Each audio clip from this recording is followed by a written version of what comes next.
good morning, everybody. Welcome to Empowerment TV for another live session of Empowerment TV. This week, today, we're talking about the power of communication, the power of communication skills. As you know, at Empowerment, our goal and our mission is to really protect others, heal others, inspire others to give more, be more, do more, and have more in their lives. So it's always been our motto. So anything, we're running with the theme of the power of, whatever that may be. So feel free to add a topic of your choice if you like. Otherwise, I'll be adding the ones that I've already got from other people or the ones that I've come up with myself. So today is the power of communication, which is really talking about the power of your ability to communicate, to share your message, to have a voice. Because remember, you know, your voice matters, okay? Your voice absolutely matters 100%. Now, let me just log on here on my phone to connect on Facebook to make sure I see who's coming in and your comments as they come in. Alrighty. To Empowerment. Just make sure we're logged in. Yeah, this promises to be an enthralling morning session. I'm thoroughly looking forward to sharing some of this information with you. Basically, there's a series of questions that I've asked there. If you're somebody that struggles with any of those questions, then please join in the conversation as we take each question and go through each question. I'd love to hear from you, hear your comments, what your thoughts are about communication skills as a whole. Do engage in the conversation. And if you're not watching it live and you're watching it as a repeat, then please, your comments are valuable as well. Do comment and share with us as we go through this topic. Right, just getting there, bear with me. Yeah, there we are, live. Okay, we've got a couple of you on, lovely.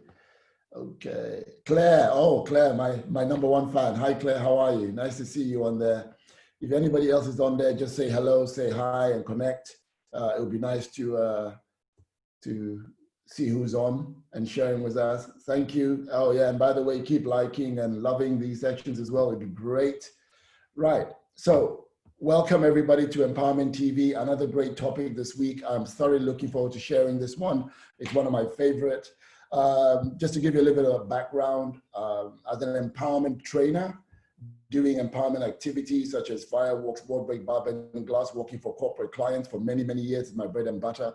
Absolutely love it. I knew I had to get better at presentation skills. So it wasn't like I deliberately wanted to start, you know, teaching public speaking. It was something that fell on my lap and I became very, very good at. So I thought, why not share the skills? I've learned from the best in the world. I spent tons and tons of money getting the skill set to become a better trainer personally for myself.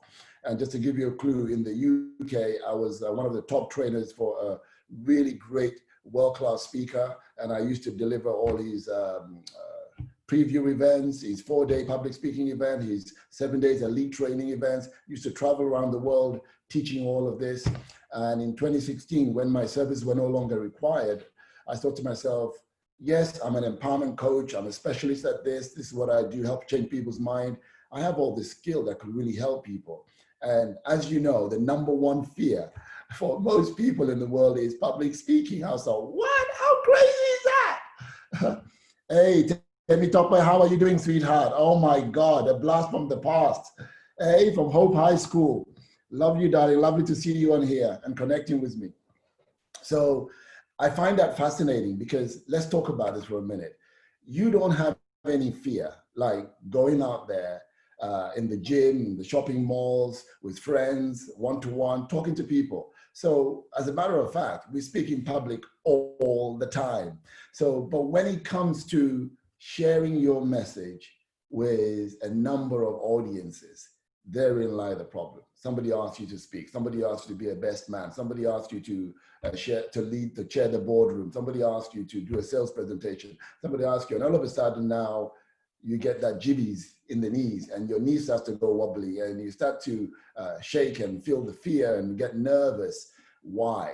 Well, my theory is because in your brain, you've changed the fact that when you're communicating to somebody one-on-one in public and you're comfortable with that, and that's not a problem for you at all, and you're talking to your kid, you're talking to your partner, you're talking to your friends, you're talking to your colleagues, but now all of a sudden you have to present in front of a group of people, all eyes are on you, therefore the brain rewires that information to be something different, and that's a fallacy. That's the flaw. Trust me, I've been guilty of it myself, so I know what I'm talking about. What you need to then do is just say, okay, this is just me having a conversation with my friend, my colleagues, people around me, the people that I know is having a conversation. Like right now, I'm having a conversation with you guys, you know, even though we're not meeting face to face, we're having a conversation online. And primarily, I'm talking to myself on the screen here. Clearly, some people are going to be hearing me. So it's about sharing your message. And here's a really good clue for most people that stops me, is because when you're about to present, you make it all about yourself. Yeah, you make it all about you. How do I look? Do I look okay? Am I wearing the right stuff? Is my makeup fine? How's my face? Is that light hitting my face right? All of that stuff going on in your head. Will they like me? Won't they like me? All that chatter in your head, it's preventing you from really connecting with the audience and sharing your message. So the key here is, I always say to people, my student that I teach, I said, focus on the message, focus on the value that you're about to give. You know, it's all about service first. If you focus on the service and what you're about to give and what you're about to deliver, it takes away all the nervousness that you might have in the beginning. Okay, just try that and see. You know, take all the nervousness from you. All right, I'm jumping the gun, I'm diving straight into it, which is what I usually do. If you have any questions, if you're liking any of this, just press like, which would be awesome. And if you have any questions, just post them there on Facebook. And if you know that anybody else could benefit from this, please do share this live video with them right now. So let's reach more people. So the first question I asked in my comments above is, are you someone who's afraid of public speaking? I think I just covered that right now, because, you know, we all speak in public.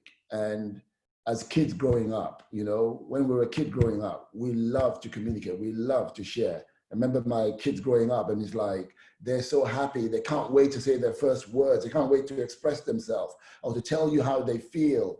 And all of a sudden now, as we grow up, we stop doing all of that. You have to ask ourselves, why are we doing that?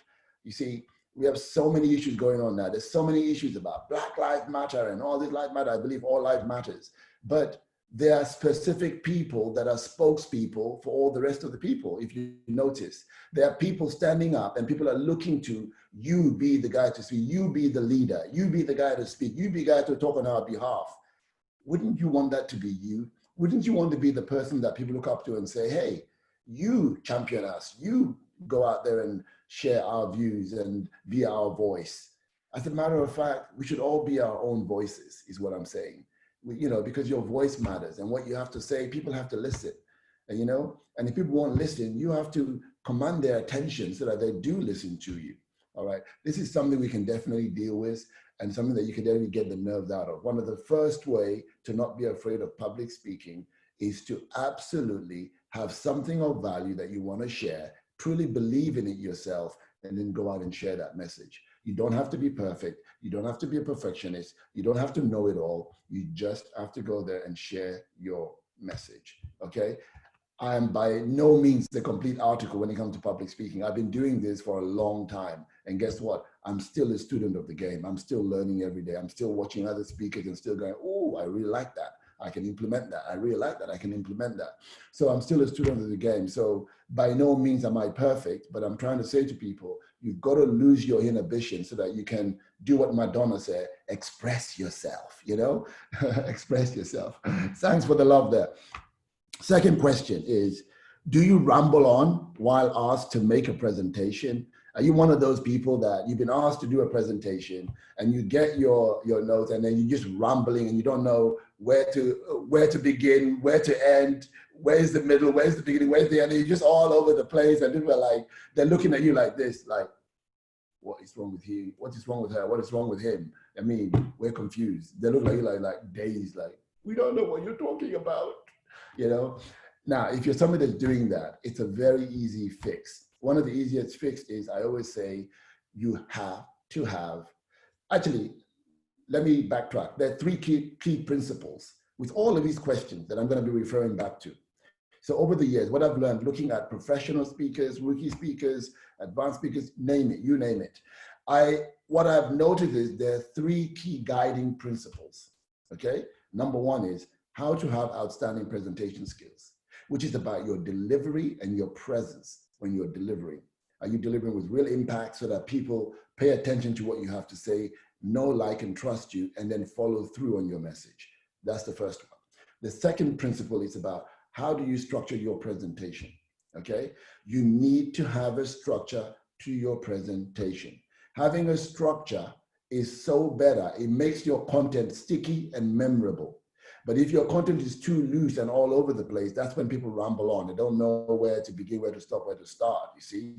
So I'm going to be going back to these key principles. So number one, outstanding presentation skills. Number two, structuring your talk. The third key principle is really about how to engage your audience at a deeper level.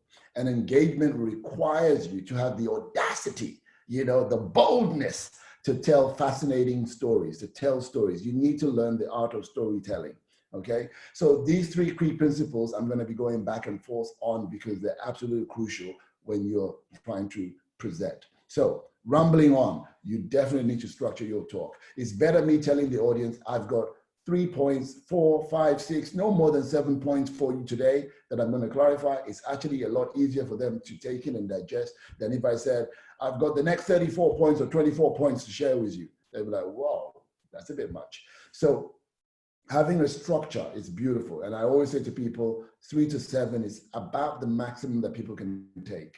3 is better than 4, 4 is better than 5, 5 is better than 6, 6 is better than 7, but 7 maximum, 7 thing. I don't know, there's something magical about the number 7. It's kind of like a spiritual number as well, I think. I don't know the whole science around it, but there's been some kind of research done to say 7 is a nice number. You see people write, you know, the 7 key principles to making money, you know. It's a nice kind of number that people use. All right, anyway, I'm rambling. So number one, are you somebody who is afraid of public speaking? We cover that. Number 2, do you ramble on? You need structure.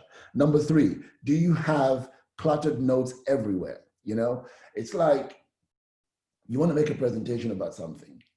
And I don't know if you're like me and somebody, you're just constantly doing research. And then you have all this information because the Google is full of information, right? You have all this information everywhere and you don't even know how to collate that information together. Claire, passion is everything. Structure as if people don't know who you are, don't know you are doing it. Absolutely, yeah, absolutely. So you got to have a structure, yeah, and you got to have the passion, absolutely. But when you're delivering it, people are just enjoying you, but they don't know that you're actually following a structure. That's absolutely right, because you make it conversational, you make it seamless, you make it effortless, and it's a great way to go about it. I totally agree. So if you have notes everywhere and you're like, what do I do? How do I put it together? One thing I always say is, as individuals, we have what we call a left brain and we have a right brain. We have the left brain for more structure, for more everything has to have a sequence and order. And then we have the right brain, which is more like colorful storytelling, more free-flowing, more spontaneous. Now, if we are going to create content to engage our audience, we need to have a combination of all the two, the left brain and the right brain. We have to combine it together while we're structuring. So not only are you giving them information and content that's valuable, but also you're there to entertain them at the same time, you know, to keep the whole thing kind of fun and lightheaded. So get rid of all that clutter and have a structure. Structure will help you again here because you know this is my beginning, this is what I'm going to next, and this is how I'm going to end. Once you have that, within that parameter now, you have a scope of freedom to play around with it. Now, I'm not one, because I'll go to the next question, which says, do you have to read your notes when presenting? I am definitely not one for writing out all my presentation word for word. No, I don't do that. What I've learned over the years is by going through my content and going through my slide and going through my structure, I get the information of what I want to talk about. So therefore, I have it fixed in my head. I don't want it to be written out word for word, perfect sentences, Because here's the problem with most people. When they have it written out word for word, perfect sentences, what you're thinking about is when you're delivering now live, you're thinking, what did I write? I got to remember everything I wrote word for word, and I got to say the way I wrote it because that was perfect. Was it? Here's the question for you. Where did all that come from? When you were writing, where did that information come from? It came from within you. So when you're writing, it came from within your mind and you put it together, you're like, oh, I like that structure. Here's what I say. Don't hang on to that structure, because sometimes know the concept, know the core message around it, know the key point, and then use to deliver that, but use different words when you're speaking to deliver that, not the exact word for word that you've written down, because that's a very hard way of trying to deliver a presentation. Because when you memorize it word for word and you're sitting there and you're trying to remember and you forget a word or two that's in between, it throws you off. And when it throws you off, the audience can see that and you're like scrambling, looking for it. Like you're doing what we call a transderivational search in your head, and your eye circuits are going like this, searching for the word, because you can't find it. Okay, some people will look up in the ceiling, some people look at the ground. I'm like, well, it's not up in the ceiling and it's not in the ground. Just look at your audience, connect with your audience and keep smiling, okay? Because you won't find the answers there. So a surefire way to that. There's a caveat to this, by the way, because some people might be there and say, I disagree with you. You got to memorize it. Hold on, hang on to your horses. I will cover that in a minute. So I like to do away with notes because I like to make presentations conversational, okay? So you don't need notes. But if you have to have notes, then you have to read it. It takes away the engagement with you and the audience, because if you have to look down and read it, even if you're a professional and you're very good at, you've read it a few times, now you put it on your table and you read it and you know where you're going to next. So you read, you cut the line and you deliver a sentence, cut the line, you deliver a sentence, cut the line. That's great, that's good. But again, you're still reading. You're still looking and you're still reading, okay? Hey, if that's what you want, if that's how you want to do it, I'm not attached to that at all. I'm just saying there is a better way of having it where you read your presentation, you highlight the keywords in it, and you memorize the keywords. The keyword will trigger off what you want to say about that particular section, okay? And this is what I love about this. When you're delivering it, you will be sharing it using other words. And sometimes what I find is I come up with even better sentences than I've written down, because I film everything. And I go, oh my God, what you said there was amazing. Now I like that. I might note that down for the next time I deliver the same topic. Okay, so I try to remember that conversation, all right? But rather than trying to remember word for word and letting it throw you off, or reading it, I see people that they're presenting and then they're trying to read word for word in their mind, but I can tell that they're reading. Why? Because I've done it before and I've done it so many times and I've coached so many people through this. So I begin to see that I'm thinking, stop, why are you reading it? You go, I don't know. I said, let go of your notes. And it's a really good way to practice, because if you start practicing with your notes in your hand, it becomes a crutch. It becomes something that you want to hang on to. Let go of the notes, okay? And then just start delivering. And then test yourself. Read it, go and deliver it. Read it, deliver it. Even film yourself and then listen to yourself back. And at least I say, if you've got 80% of the information covered, you're good to go. It's not a perfection. We're not seeking to be perfect, word for word, 100% the way we wrote it.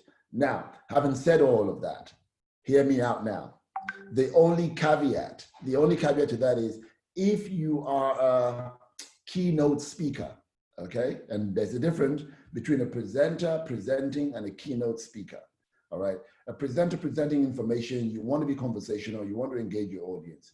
A keynote professional speaker that gets paid anything between £1,500 to seven figure for 45 minutes, 60 minutes, 90 minutes. Now, if you're that type of a professional speaker that are getting paid big money to deliver presentations, here's how we do it.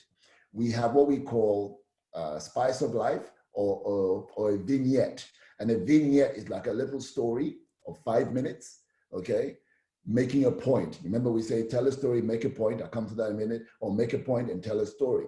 So there's a point in every vignette, in every little story, every 5 minutes of content, there's a story, there's a message, there's a story, there's a message. Even within that, They take you on a journey emotionally where you are either laughing, feeling sad, feeling anxious, feeling vivacious, feeling excited, feeling free.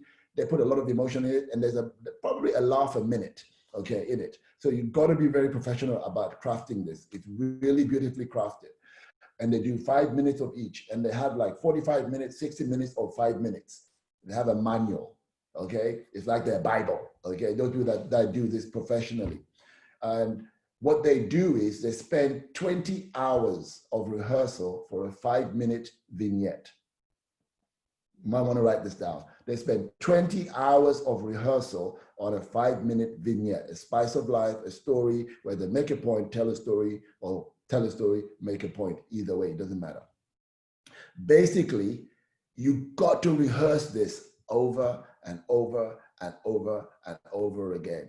And they do it deliberately. They even put all the mistakes inside deliberately, like the ums and ahs and all that, the filler word, they put all in deliberately. Why is that?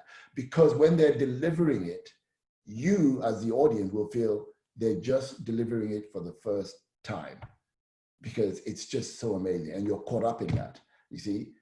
And it's deliberately rehearsed and trained. So you can deliver it backwards, forward, inside out. You can internalize it, actualize it. You've got to know it. They're paying you big bucks for it. So you put the work in, you put the graft in, you put the hard work in.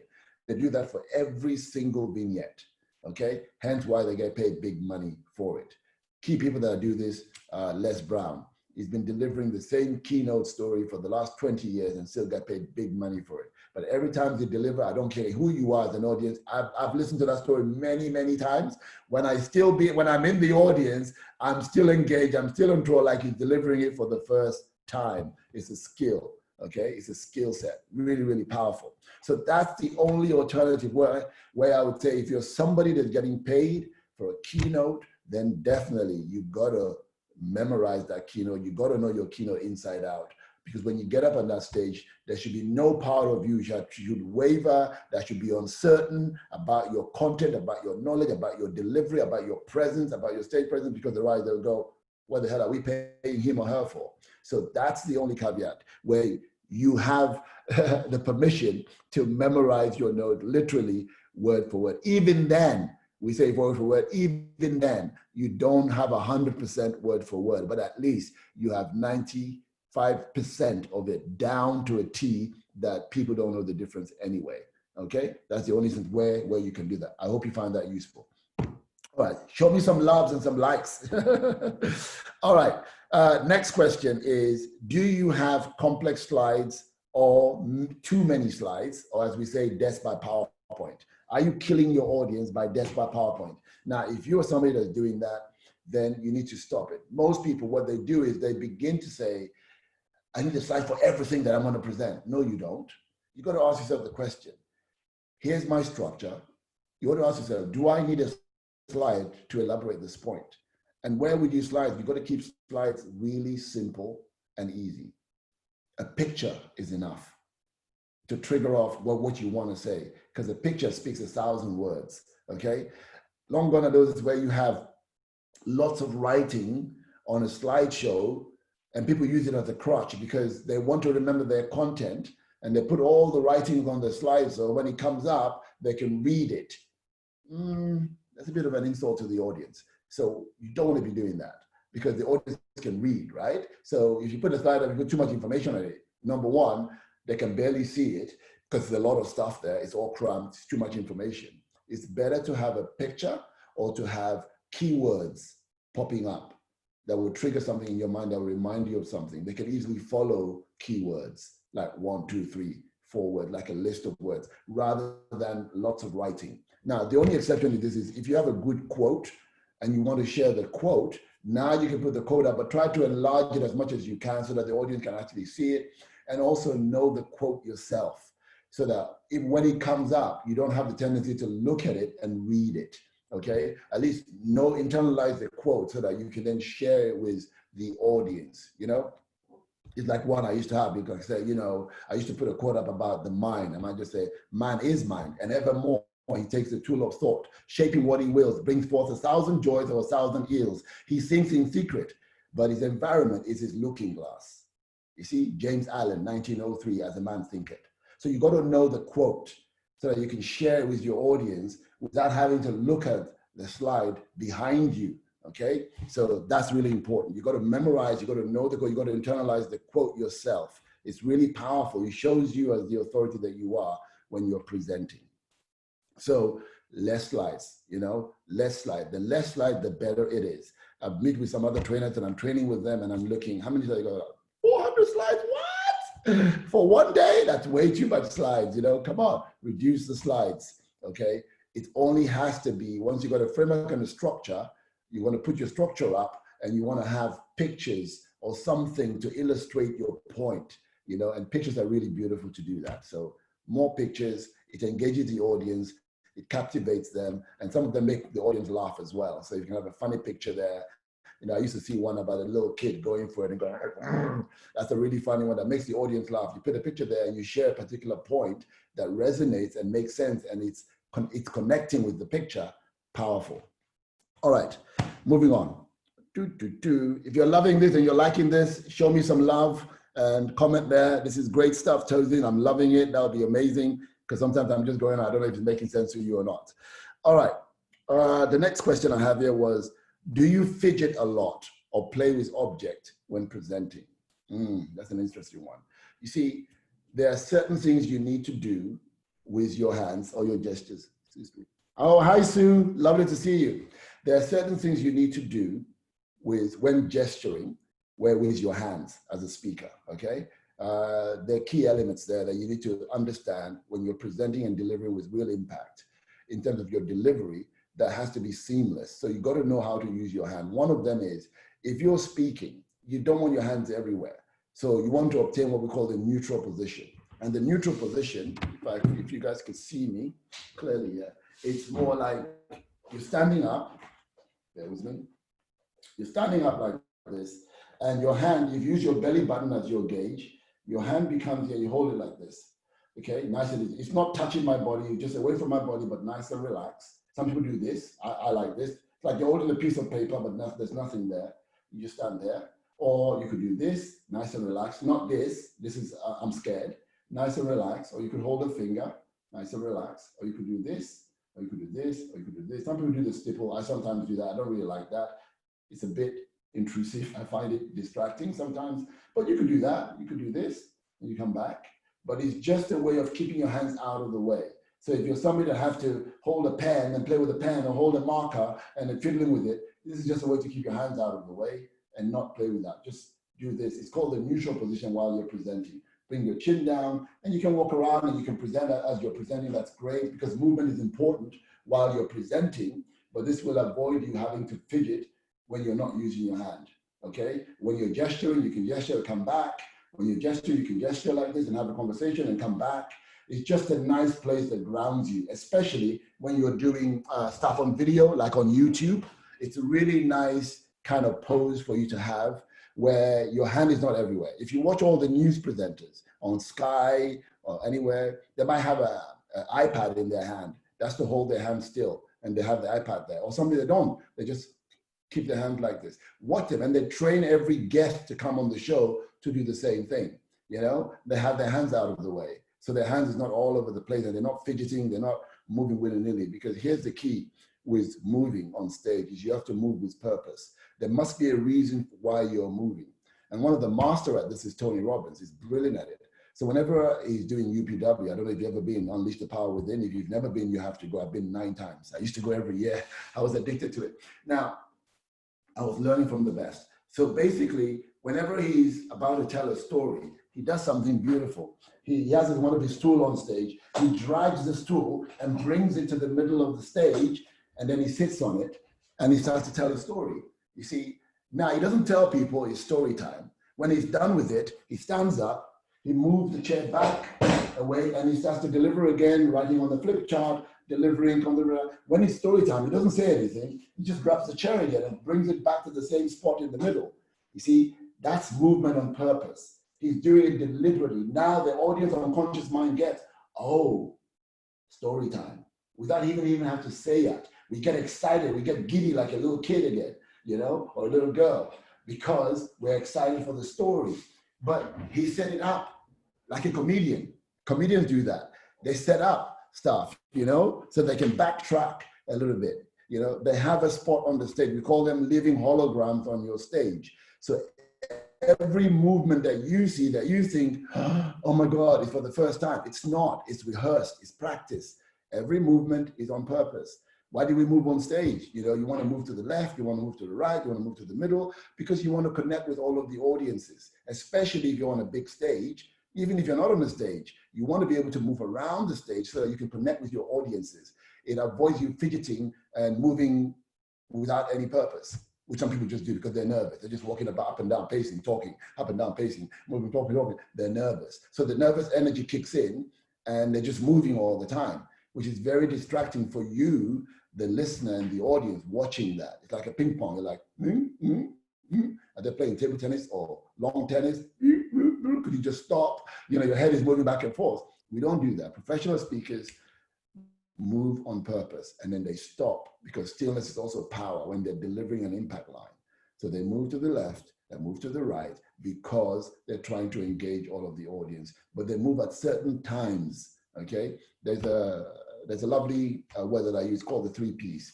It's pace, plant, and present. Pace, plant, and present. So to avoid fidgeting all around, it's like, I'm standing over here. I hope you guys can see me. My head is cutting out a little bit. I'm trying to get a nice vision, move my chair away from here. So now you can see me. So I'm here talking to everybody in front of me. There's quite a group of audience in front of me. There's people over there, there's people over there.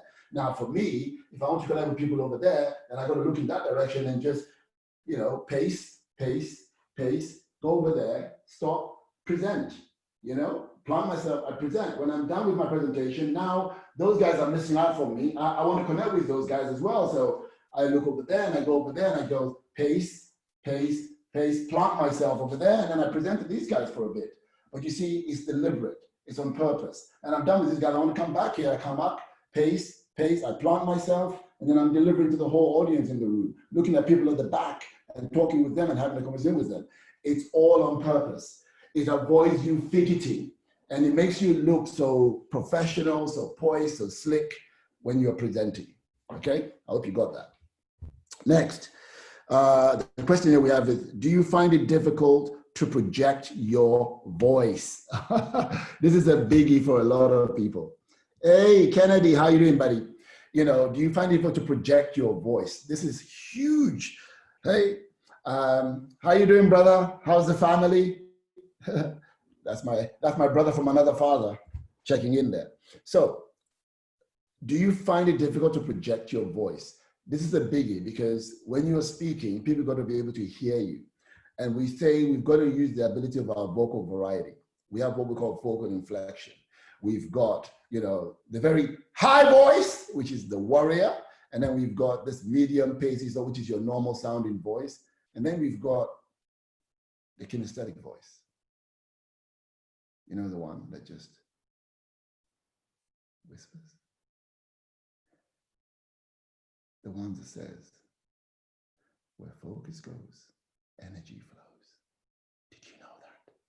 You see, we got that inner voice as well. So we've got this variety of our voices that we've got to be able to manipulate at various times to take the audience on a journey. I don't know if you've ever seen somebody that's been hooked up to an ECG machine in the hospital, and you see when they're alive and the heart is beating, you see the monitor going up and down. And when somebody's dead, you hear this one tone just beep. And what we always say to our students is, don't kill your audience, okay? Don't become a monotone speaker. And people misconstrue what a monotone speaker is. Well, a monotone speaker is somebody who is only just speaking in the warrior voice and a loud voice all the time and screaming and shouting and speaking really fast, and the people are going, whoa, slow down, catch your breath, take a deep breath. You see, our normal speaking rate's about 150 to 150 words per minute, and you're going at 200, 300, 400 words per minute. That's a sure sign that you're definitely nervous, okay? Because you're trying to get all the words out so you can leave the stage very quickly, and it doesn't work out for you, okay? Never works out. So we can't be doing that all the time. There are moments when we're passionate, when we're ranting, when we're, really talking with conviction about something. And that's a good thing, because you're trying to deliver a point and make a point about that particular topic because you're passionate about it. Okay, that's fine. And then there are moments where you just got to relax. And you just got to talk in your normal sounding voice so you can connect with the audience and they can hear you. And then there are moments where you have to say, guys, you really need to listen, because if you don't pay attention to this, I'm telling you right now, you won't succeed. You see, there are moments when we have to grab their attention and change the energy in the room, especially when you're telling stories. When you're telling inspiring stories, you have to be able to use all of your vocal variety. You have to take the audience on a journey, on an emotional journey of up and down, up and down. We call that the charisma pattern. So the way we start is we start with the auditory. You start with your normal sounding, because it'd be weird if you're starting out, like if I was starting out today, I was like, good morning, everybody. How are you all doing? You're like, Tozen's gone a bit loopy, right? It's a bit weird if I started like that. And it would sound a bit weird if you all came in and I started like, hi, everybody. Good morning. Today we're going to have a good time. That would seem a bit weird as well. You'd be like, what's this all about? So you got to start with your normal sounding voice. We call the auditory voice. Down in the middle, it's like, welcome everybody to Empowerment TV. It's lovely to have you guys here today. This is what we're going to be talking about. Our topic this week is about the power of communication, the power of your ability to communicate, to share your message. You see, that's a better one. It's my normal sounding voice. I say your normal sounding voice you use about 60, 70, 80% of the time. But 20%, 30%, 40% of the time, you got to vary your voice now and again. You got to get animated, you got to get excited a little bit, you got to use your facial expressions, and that all helps to enhance the communication that you're trying to put across. I hope that's making sense. And this is why this is really, really important, okay? A lot of people struggle. They're very good. They know their material. They're very good at it. They're very knowledgeable, okay? But when they're delivering, they're very monotone. And I have a few. We got Stephen R. Covey. I love him to bits. Great content. Bless his soul. He's passed away now. But when I'm listening to him in the car and I'm driving away, he almost puts me to sleep because his voice is so monotone.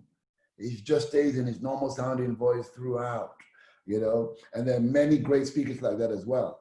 But the professional ones that you really see, they have the ability now and again, not all the time, to vary their voice up and down, which makes you, the audience, it grabs your attention and it holds your attention long enough for them to share you their message. Because remember, people's attention is not easy to grab. I think there's a question about that down here. And once you grab it, you got to hold it. You got to hold it long enough to deliver your message so that they get your message. Really, really important. All right, moving on. Do you have the need to memorize your content word for word? I think we covered that really, really well. If you want an answer to that question, please rewind this live video and go back and watch it again. I think I did a good job on that. My opinion, just a couple of words. So I don't really believe you need to read your content word for word and memorize it word for word to deliver it, because I guarantee you, I don't care, even if you're a keynote speaker and a professional speaker, you will not deliver it 100% word for word. Impossible. You might get to 95%, 96%, even if you're exceptionally good, 98%. Maybe one or two words missing, and that's fine. So let go of that. I'm really about presenting and having a conversation with your audience. So it's better to have your structure, know your key points, and know the core message around it. And every time I deliver it, it's always said in a different way, but the core message is always the same. I hope that makes sense. It's always said in a different way, so I don't have to remember the same word that I said last time. And sometimes automatically it just comes out the same, but it's not because I'm deliberately thinking I have to remember it that way. No, I'm totally unconscious and I'm just allowing it to flow through me. And that's what we've got to do, because remember, when we are speaking, it's an unconscious thing. Let me give you an example. Have you ever been on holiday, a fantastic holiday, and you come back and you go to the pub or you go and visit your friends and they're like, tell us about your holiday. And you're like, wait a minute, stop. I have to think about it. What was my holiday again? Well, what did I do? Yeah, where did I go? Okay, let me tell you. Is that what you do? Absolutely not, right? They say, how was your holiday? You were like, holiday, oh my God, you have no idea. Dubai was phenomenal. It was amazing. You know, we went around, we did the sun dunes with the desert, we did the camel ride, we did all that stuff. It was just amazing. And guess what? I played golf at night, midnight golf. You have to try that. It's absolutely crazy. That's what you do. You flow. It's unconscious. We're having a conversation with each other. We're not saying, wait a minute, let me think about what I'm going to tell you. You just let it come out naturally. You just let it flow. And that's the same when we're speaking and we know our material, we know our content, we know our audience. When we're speaking, we let the content flow. You see, I often say as a golfer, the time to practice is when you're rehearsing and practicing. And when you're on the range, that's when you practice the shots. You hit so many balls. You know, you hit 100 balls, 200 balls. You practice the same bunker shot, chipping, driving. You practice with loads of ball. So you give your mind and your brain muscle memory. So it remembers what you were doing. But when you get on the course, thinking stops. When you're playing a game or a tournament, thinking stops. What do I mean? When you get there, we have a saying in golf, we say, see it, feel it, hit it. See it, feel it, hit it. That's all you can do. The minute you put thinking in, like, I don't want to get in the bunker. I don't want to get in the water. You're already in the bunker, you're already in the water, period. Because your thinking interrupts your flow. You get it? And that's the same when you're speaking. People's thinking interrupts their flow. What do people think of me? Do they like me? Am I doing it right? Did I just make a mistake? Oh shit, did they notice? Interrupts your flow because now you're making it all about yourself and not about serving other people. Remember, your only focus should be about serving them, sharing your message, giving them things that's going to help them out. When you focus on giving, forget about what's coming back to you. It's coming back to you naturally anyway. Just give and give 100%. And that's what it's about. And if you're somebody that speaks like that, I promise you, people will feel your passion. People will feel your sincerity, your authenticity, and your signature message or signature talk will come across to them in the way you want it to come across. Okay, so that's that one. So don't memorize word for word, have the key points and know the core message and be able to share that message in many different ways for different people at different times. Because remember, if I'm talking to an adult, I might share that message different. If I'm talking to children, I might share that message differently. It might not be the same. All right, number 9, it says, as a presenter, do you believe you should have all the answers? I get this a lot from all of my students. This is really funny. Hey, great to see you, buddy. Thanks, Kennedy. Yeah, so I get this a lot from my students, you know, and basically, by the way, guys, if you're loving this and you're enjoying, if you have any questions relating to you sharing your message or speaking for yourself, for your project, for your sales presentation, it doesn't matter. Please type the question in here. I'm here to serve you today. So I hope you guys are loving this. I really want to answer all of these questions because they come up a lot from my students, and I thought it will help you guys as well by taking some notes down around these questions. So put your questions below and keep pressing like and love. I like all of that. It keeps me engaged as well. It's my little significance. All right, so I digress. As a presenter, do you believe you should have all the answers? Now I hear this a lot. People go like, yeah, I was delivering a session to a bunch of action coaches and because they help businesses. And basically one guy stood up and said, well, as action coaches, we should have all the answer for people's business. You know, otherwise we wouldn't go in. I'm like, is that correct? You should have all the answers for their business? Unless you are the genius of the world, then you have all the answers, okay? If you're not, then you don't have all the answers. Unless you are our creator and our source of creation and you know and you created the world, then you might have all the answers, you know? Barring that, you don't have all the answers. I don't care who you are. No one has all the answers 100%. So I always say, let it go. You see, we're afraid of people asking us a question. We'll come to questions there, handling later. We are afraid of people asking us a question that we don't know the answer to. What's wrong with that? Be honest. If you don't know the answer, you don't know the answer. The worst thing you could do as a speaker is to pretend you know the answer and try to answer it. Don't do that, please, because that's a surefire way to lose your credibility like that. You know what they say? It takes a lot of years to build the goodwill and credibility up. It takes only one incident to destroy it all. So no, please do not. Remain your authentic self. If you don't know the answer, This is what I normally say to my audience. They ask a great question. I'm not fantastic. You know what? I have no clue what the answer is. Maybe somebody in the audience knows the answer, and I put it out to the audience. And surefire or not, somebody might know the answer. If nobody knows the answer, I say, you know what? That's a really great question. I don't know the answer, but I will be sure to find out for you, and I'll get back to you. Is that okay? That's it. You don't have to have all the answers, folks. You know, I've been in this game for a long time. 25 years I've been in the speaking game, but I don't have all the answers. And I'm still learning. And I'm still looking at other mentors and other people and learning from them and going, whoa, I like that. I could implement that. I could utilize that. I could utilize that. That's what it's all about. It's all about constantly evolving. Remember you as a baby, yeah? And if you have children, you remember watching your kids being born, right? And then you watch them just become 1 month, 2 months, 3 months, a year, 2 years, 3 years. You're like, whoa, what happened? Where did the time go? You're just evolving, evolving, evolving. And now you're an adult, so you're also evolving. So guess what? That never stops. You're constantly evolving. That only stops when we're 6 feet under the ground and we're dead and we're gone, okay? So constantly be evolving. Be open to keep learning and growing, you know? We just, the problem is that adults, we want to be perfect. We want to be perfect and we don't put in the hard graft or the hard work to practice, you know? We have to. There's no substitute for that, all right? So you don't have to have all the answers. Rest your mind. Just put your mind at ease at that one. Let it go. You don't have to have all the answers and be okay with not having all the answers. I'm definitely okay with not having all the answers, you know? Do you have the fear of going blank and forgetting what you have to say? Here's another one. I have no problem with that either.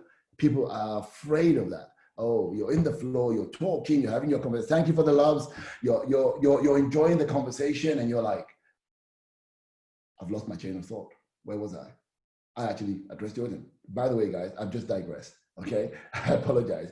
Where was I? And somebody will know where I was. Oh, you're talking about, oh, thank you so much. That's what I was talking about. Boom, I'm back on track again, and off I go. You know, I have no problem with that at all. And sometimes when you go blank, I admit it to the audience. Speakers that stand there and they go blank, they can't remember, and they're like, now they look up they look up at the ceiling, they look at the ground, they look everywhere, they turn around and they're like, oh. And then the audience saying, what's wrong with it? You know, you're already giving it away that there's something is wrong. Don't do that. You know, look at the audience, smile, and just say, guess what? I've just gone completely blank right now. I have no idea. My chain of thought, everything just disappeared. I don't even know where I was. Where was I? And then boom, they remind you, boom, off you go again. Easy peasy. It's okay. Listen, speaking and sharing your message, you know, is an easy thing. We just make it complicated in our heads, all right? Here's the thing. The audience, you're sharing valuable message. They're on your side, okay? They're on your side. They want you to succeed. So don't be in your own way. I always say you're either in the way, you're either on your way or in the way. And most people are in their own way. So just get out of your own way, get out of your own head and stay present with your audience. And as a result of doing that, I promise you, you'll win every time. You win every time. And you're just being yourself, you know, like we do having one-on-one conversation with our friends and our mates. We go blank, we go, I just don't remember. We admit, we say we don't remember. Now you're in front of an audience and you think it's any different? No, it's not. It's not any different. It's the same thing, okay? Don't make it any different in your head. All right, next question. Do you have the fear of going, I already said, have the fear of going blank. Do you struggle to engage your audience? Yeah, this is a big one. Most people do. Because I remember when I started off with Toastmasters, I did Toastmasters for 2 years, which was really fascinating. And the first year you have what we call like a structure, like introduction, middle, and an ending. They give you that kind of structure. And we have to write all our presentations or our talk in that same format. And we do like 10 presentations, or we call them key points for competency. After you complete the 10, you're a competent Toastmaster. So I did my 10, I became a competent Toastmaster in 2 years. So you have to deliver speeches to an audience and you have to craft the speech like that. And what I found was it was a bit rigid in the terms that you have the middle, you have that, very rigid, very that. So we memorized it and we just share our topic. We memorize, we just regurgitate everything. And I thought, what about the audience? So you, the audience, might as well not be there. It doesn't matter whether you're there or not. I can just deliver. As long as I deliver and I'm done, I'm off. As long as I deliver, I'm done. And it was very formal, I found. Now, maybe it's changed slightly. I don't know. But I know it's a very great organization to start with. There's no doubt about that. So if you're somebody that looking for a nice, easy entry into public speaking, I'll definitely recommend Toastmasters. They've been going for many years. They've trained over 4 million people worldwide. So, you know, it's definitely a great place to start if you're looking at public speaking. It's very inexpensive. So if you haven't got the money to invest in a program or work with mentors, then it's a great place to start 100%. Yeah, but for me, it was very rigid. And I wanted to be more conversational and I wanted to engage the audience. So one of the abilities is for your ability to tell stories that bring the audience in.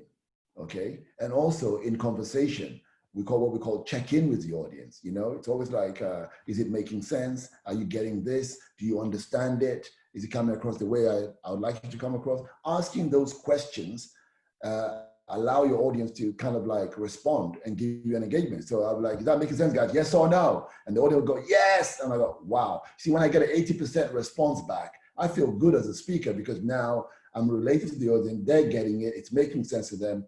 And I'm happy. And also the other thing about engaging your audience, which is very subtle, which most people don't do, is as you are speaking, you always want to ask your audience what we call a you-focused question. You know, what's a you-focused question? Well, everything when we're speaking, you find out if you watch this tape back, you or your, it's my favorite word. It should become your favorite word. Because really, they go in their brain and they hear a statement like, if I say something like, you know, here's the challenge for most people. They're not focusing on what they want. And here's the thing, where focus goes, energy flows. So the real question is, what are you focusing on? You see, that's a you-focused question. When I ask that question, what happens? What happens to you is you go inside and go, yeah, what do I focus on? Do I focus on what I want or what I don't want? What am I getting, Mala? Gosh, he's right. Yeah? You go inside internally and you start to ask yourself that internal question. You see, so by throwing a few of this in there and coming back out, you come back out again to me. Like the other word I said, oh, most people are either on their way or in their own way. So the question is, which one are you? Are you in the way or are you on your way? Focus question. And throughout your presentation, there'll be lots of this you-focus questions that allows the audience to go internalize, ask themselves the question and come back out to you again. This is a subtle form of engagement and most speakers miss it. They don't understand it. It's a really subtle skill. Start asking lots of you-focused questions. It's also a little way of, guess this is really powerful. A way of like, you know, jabbing your audience or punching your audience or waking your audience up. It's like a little jab, a little uppercut, you know, to wake them up to say, oh, I've got this problem and I'm still doing this and I should stop doing that. But it's very subtle.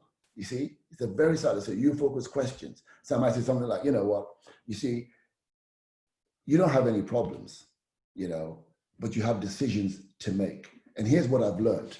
Leaders make them quickly and never doubt themselves. Losers take all the time in the world to make them and they keep changing their mind. But the real question is, which one are you? Are you a winner or are you a loser? You see, it's subtle. Now you got to ask yourself the question in your head. You go inside, you go, oh, how do I do it? You know? Do I make this quickly and stick with it? Or do I take all the time and I don't do it? That's what I do. I should stop doing that. You see, that is a speaker's ability to allow the audience to interrupt their own pattern by themselves by using a you-focused question. And throughout the presentation, you guys think it's nice and subtle, but actually it's engaging you. You're getting engaged. You're getting inspired because no other speaker has done that to you. You're like, I like this speaker. I like her. I like him because you know what? I'm challenging myself. So at the end of it, they then now offer you something that you know could truly transform your life and help you to change. You're in it. You're like, I'm in. I'm in because I want to follow this speaker because this speaker has really been helping me to challenge myself. The power of you-focused questions. Very, very powerful. Very, very subtle as well. Okay, if you like that, thumbs up, say likes, some loves, that would be great, and any comments below. All right, moving on swiftly. How do you get your audience attention and keep it long enough to share your message? Again, I believe I covered this earlier. I really covered it in detail, so go back and listen to it.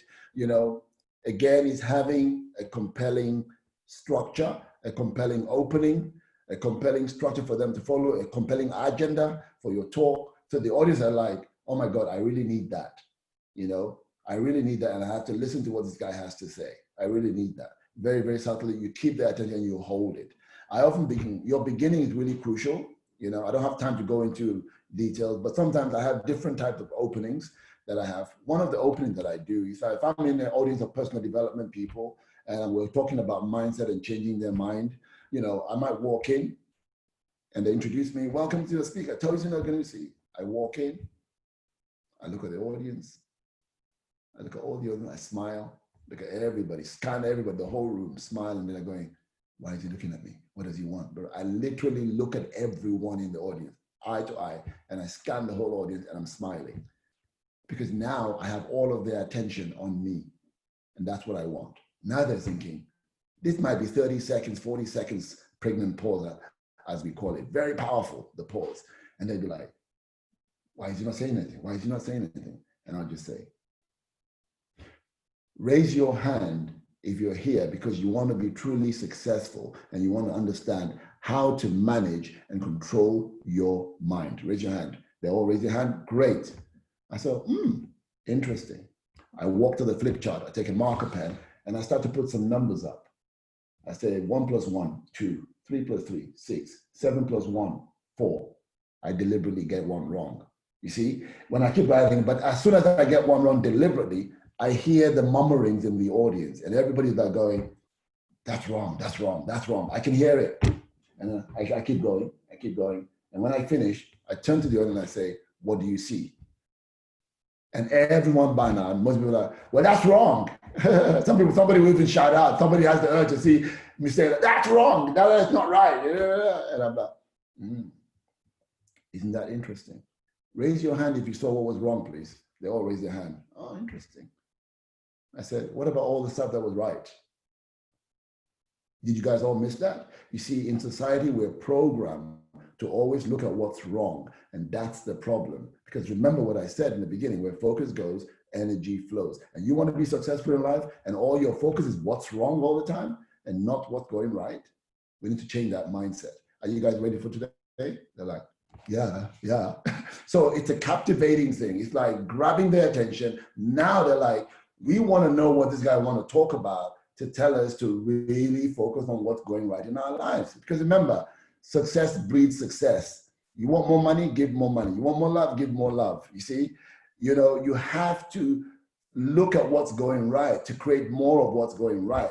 If all you focus on in your life is what's going wrong, you're going to get more of what's going wrong.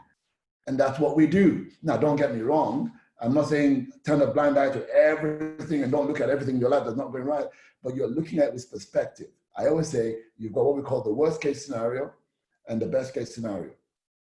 So if we're prudent, we look at the worst case scenario and we say, yeah, that's a possibility, that could happen. But then we look at the best case scenario and go, right, this is the best outcome we're looking for. And once we've decided that this is a possibility for me, this is a possibility for me, all our focus should be where we're going and what we want. All our focus should be what we want, even though this could happen. We put our attention and our focus here.